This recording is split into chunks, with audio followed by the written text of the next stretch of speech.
జిల్లుతోంది.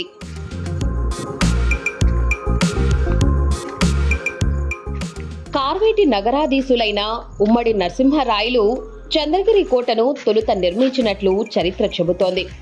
నరసింహరాయలు నారాయణవనాన్ని రాజధానిగా చేసుకొని పాలిస్తుండేవాడు. అయితే నారాయణగిరిలో శత్రుభయం ఎక్కువగా ఉన్నందున తన రాజధానిని చంద్రగిరికి మార్చుకున్నాడు. నరసింహరాయలు ఒకరోజు తిరుమల ఏడుకొండలవాడని దర్శించుకొని బయటకు రాగానే ఆయన నెత్తిపైనున్న తలపాగాను గద్ద ఒకటి తన్నుకుపోయిందట.